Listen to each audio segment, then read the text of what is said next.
Well, Chesapeake Bay Bridge and Tunnel. This is an amazing bridge and influences traveling and living in this area. We're going to talk all about this bridge and tunnel today, and we're starting right now. Hey, my name is Sansalone, and I'm a real estate agent in Hampton Roads, Virginia.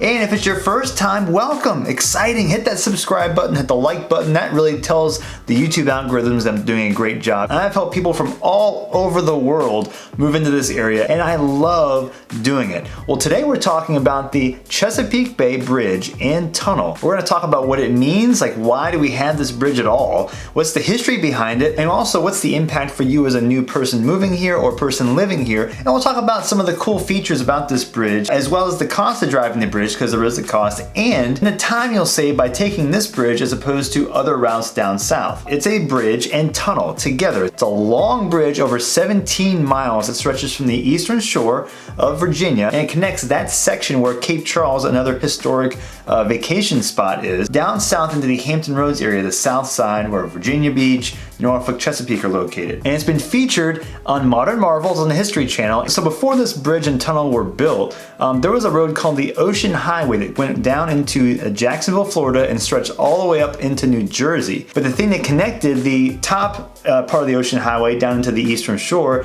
and the bottom section starting in the south side down into Jacksonville was a system of ferries that went from the north and south on a regular basis. This was the way that transportation happened from these two points. So before the tunnel was built, there was what was called the Little Creek Cape Charles Ferry. That took people from the eastern shore all the way down to the Princess Anne County area, which is now in the south side of Virginia Beach. And they'd go dozens of times a day in the 40s and 50s. But then a guy named Lucius Kellum came along who lived on the eastern shore and wanted to make a better way, creating a bridge and tunnel system that connected these two points. But they couldn't do a traditional bridge because of the fact that boats were becoming across back and forth into the peninsula and out. So they had an alternative, which was make it a bridge and tunnel system instead of just a bridge. And this guy Lucius Kellum was the chairman of the new committee to make this new bridge and tunnel. They called it the Chesapeake Bay Bridge-Tunnel. The reason why they called it this is because they didn't want people to think that it was a boat. They wanted to make sure that people knew what it was and where it was going. So construction started, and in 1964, April 15th, the bridge-tunnel opened for the first time, and now as of May 2018, over 130 million cars have passed across this bridge tunnel. So the bridge is actually named the Lucius J. Kellum Bridge in honor of Lucius Kellum, who made the push to make this bridge. And the tunnels themselves are not named the Chesapeake Bay Bridge Tunnel.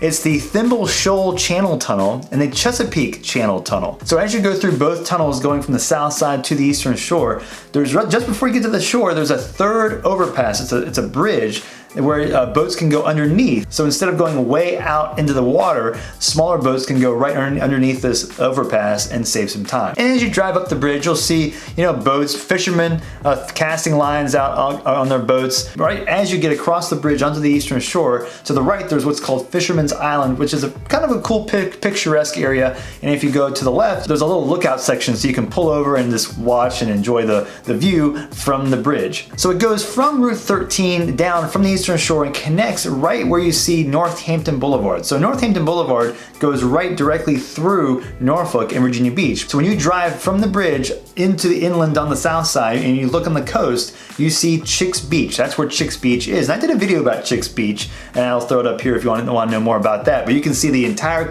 north coastline of Chicks Beach, the Ocean View area in Norfolk to your right, and then to the left is the Lesnar Bridge, and on the far left side is First Landing State Park, all across in your field of vision. So that leads us to, why is this thing important to us? Why does it matter for people that live here? Well, especially if you travel from the northeast, New York, New Jersey, up into like Maine and the New England states, going down south to Hampton Roads, you can take one of two different directions. One is you go down south and take Interstate 95, and you'll eventually head down towards Washington, D.C., and you'll go around Washington, D.C., and eventually hit Interstate 64 at Richmond to go around that way. That's the primary direction people often go. The drawback is the risk of hitting traffic in Washington, D.C. and in Richmond. That can add hours to your drive. So the alternative is, instead of going that way, going more east and taking that Route 13, and it eventually connects down to the Chesapeake Bay Bridge-Tunnel and cutting straight down through Delaware into the eastern shore. That saves a bare minimum if both roads have no traffic of at least 30 minutes.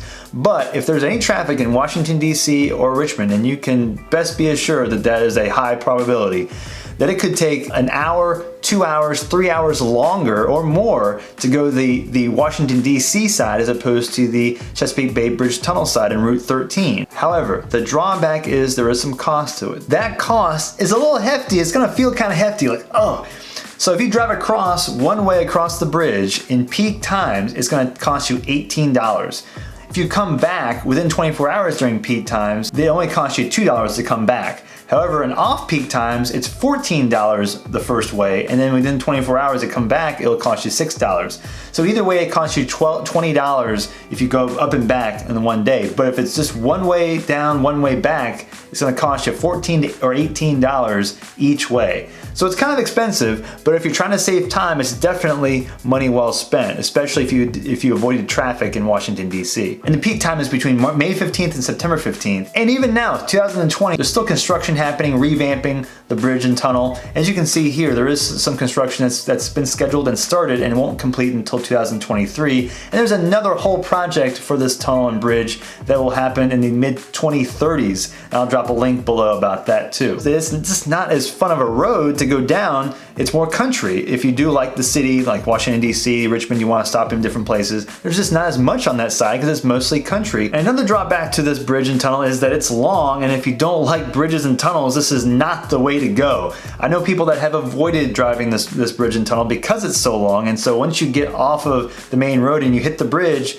eventually you're surrounded by water. It doesn't feel great to some people, and it will take almost 20 minutes to cross this bridge, so you're prepared for a little bit of a drive. If you don't know if you want to go on this tunnel and bridge or not, there are signs that will tell you like a mile or two up ahead, the tunnel, check your gas. So just make sure you want to go this way before you get through the easy pass section and going onto the bridge, because as soon as you get there, you cannot turn around. If you want to know more about this area or about neighborhoods in Virginia Beach or the other surrounding areas, there are a couple links I'll drop here, and you can subscribe to my channel as well. And if you have any more questions about moving to this area, that's what I do. I love helping people move into this area. Just let me know, drop me an email, send me a text or call. I will do whatever I can to help you. I'll drop my contact information below in the description, and I will see you on the next video.